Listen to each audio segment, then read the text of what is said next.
আসসালামু আলাইকুম ওরহমতুল্লাহ। দর্শক মণ্ডলী, দেখতে পাচ্ছেন আমার এই ঘাস খেতে আমি এখন আছি।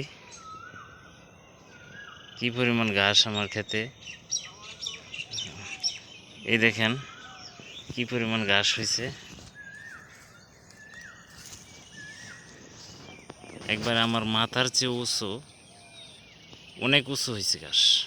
আর ওই দিক দিয়ে আগে খাওয়াইছিলাম, ওই দিক দিয়ে হয়ে গেছে। এই ঘাস খাওয়াইতে খাওয়াইতে আমার আবার এই যে এই ঘাসগুলো হয়ে যাবে।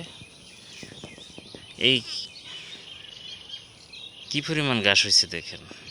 অনেকেই বলে যে গরু লালন পালন করতে গেলে অনেক সমস্যা, খড়ের যা দাম, দানাদারের যা দাম, এখন গরু পালা লাভবান হওয়া যায় না। দর্শক মণ্ডলী, এরকম ঘাস ক্ষেত যদি আপনারা করতে পারেন, এরকম ঘাস যদি আপনারা বানাইতে পারেন, আল্লাহ যদি আপনাকে এরকম ঘাস দেয়, তাহলে আপনি খরচটা অর্ধেকই কমে আসবে। দানাদারের যা খরচ, এই ঘাসটা আপনার 2 থেকে সর্বোচ্চ 3 টাকা খরচ হবে। কেজি প্রতি আপনার সর্বোচ্চ 2 থেকে 3 টাকা খরচ হবে। আমি হিসাব করে দেখেছি যে এই ঘাসটার মধ্যে আমার কেজি প্রতি 1 থেকে 2 টাকা খরচ হয়েছে। সুতরাং এই ঘাস যদি 2 টাকা কেজি, 3 টাকা কেজি যদি খরচ পড়ে, তাহলে আপনার দানাদার খাদ্য 1 কেজি কিনতে গেলে 50 টাকা। আপনি হিসাব করে দেখেন যে আপনি খামার করে আপনি টিকে থাকতে পারবেন না। আর যা খড়ের যা দাম এখন বর্তমানে, আপনি খামার করে টিকে থাকা এখন আপনার পক্ষে সম্ভব না। এই কারণে অনেকেই দেখা গেছে খামার ছেড়ে দিচ্ছেন। 100-200 গাভীর মালিক হওয়ার পরও কী করছেন, সব খালি করে দিচ্ছেন। 10টা-20টা গাভী হঠাৎ করে তুলছে, আবার হঠাৎ করে এগুলো খালি করে দিচ্ছে। কারণটা কি জানেন? কারণ হচ্ছে সে ম্যানেজমেন্টে ভুল আছে। সুতরাং এই ম্যানেজমেন্টে যদি ভুল থাকে, ম্যানেজমেন্টে যদি ত্রুটি থাকে, খাদ্য ব্যবস্থাপনা যদি আপনার ত্রুটি থাকে, তাহলে আপনি খামার পরিচালনা করতে পারবেন না। একটা খামার পরিচালনা করার জন্য কয়েকটা গুণের প্রয়োজন আছে।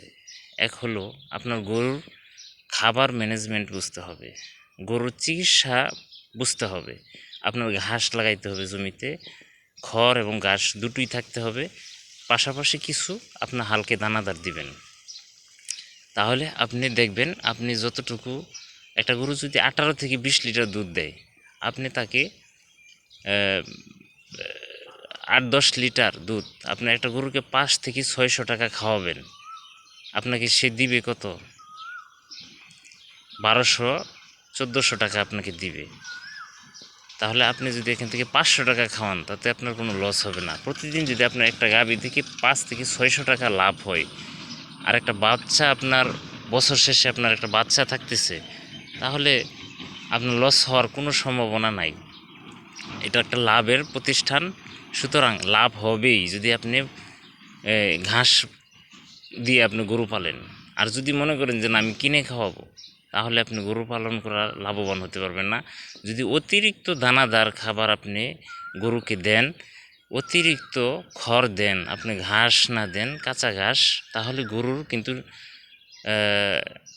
তৃণভোজী প্রাণী।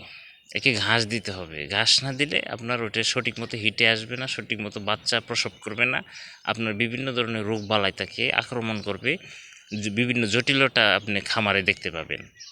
সুতরাং এই জটিলতা নিরসনের জন্য আমার একটা গরু হিটে আসা প্রবলেম হয় না।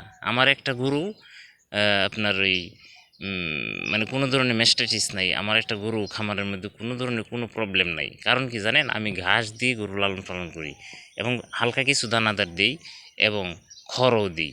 সব কিছু মিলঝিল করে দেওয়া লাগবে। সুতরাং আমার এই চ্যানেলটা যদি আপনাদের কাছে ভালো লাগে এবং ঘাস কিভাবে রোপণ করবেন, গরু কিভাবে লালন পালন করবেন, বিভিন্ন বিস্তারিত, প্রান্তিক একজন খামারি আমি, আমার কাছ থেকে যদি আপনারা কিছু শিখতে চান, নতুন খামারি যারা আছেন, তারা আমার পেজটা ফলো করে রাখবেন, আমার এই চ্যানেলটা নিয়মিত দেখবেন, লাইক কমেন্ট করবেন, শেয়ার দিবেন।